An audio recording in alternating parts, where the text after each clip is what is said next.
Hey everybody, I'm Chris Stephenson, and this is my presentation video. So, let's get started. Sources. My first source is John Curtis, who's from Ireland. He's writing a letter to his mother. This letter contains updates with his life, news about other family members. Something I found interesting about this letter was that it also includes a letter from John's aunt, his mother's sister, just asking about the remaining children in Ireland, and other news from where they came from.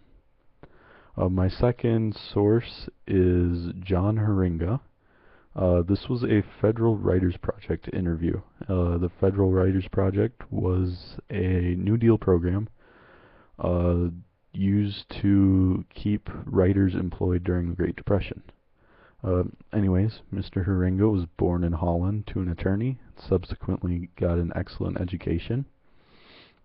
He moved to the United States at 19 years old and settled in New Mexico just before the turn of the century, where he worked on cattle ranches.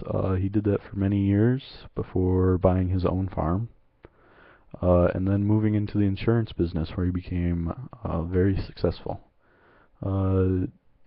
John also became a naturalized citizen in 1912 and was able to participate in the presidential election that year. My third source is Ben Norikoff. He's another Federal Writers Project interview. Ben was a Russian Jew who was conscripted into the Russian army for a few years before moving to Odessa, which is in modern-day Ukraine, in Cairo before coming to America. His interview focuses mostly on cultural differences between where he came from and where he is now. Let's see. My last source is Elba and George Tosi. This is also another Federal Writers Project interview. The Tosis were from Italy. George came to America first, and in a couple of years brought his wife Elba over. They originally wanted to settle in Pennsylvania, but they ended up settling in Vermont. They kind of make a few jokes about this throughout the interview. It seems like it's a pretty funny thing to them. Their interview talks about life, raising kids. They seem to have a pretty middle-class life, which is pretty amazing considering this interview takes place during the Depression. So the fact that they're able to maintain that is, something noteworthy. It also talks about how George got into the granite business and how that helped them during this time. And yeah, that's my sources. So, direction of the paper. I'm looking to argue that even though America, sometimes a little bit of America, sometimes a lot of bit of America, was looking to exclude immigrants.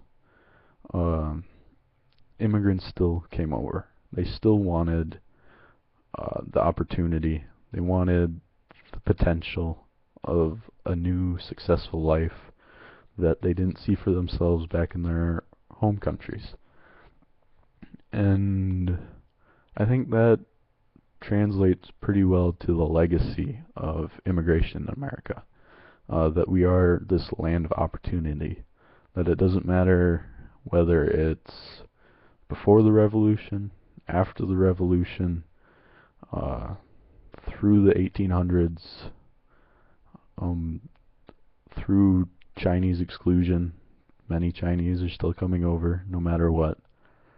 Through quota acts, and even in the modern day, times, they're all looking to come over for that opportunity, to make something better than what they currently have. And yeah, I think that's it. Thanks for watching, and good luck on your papers.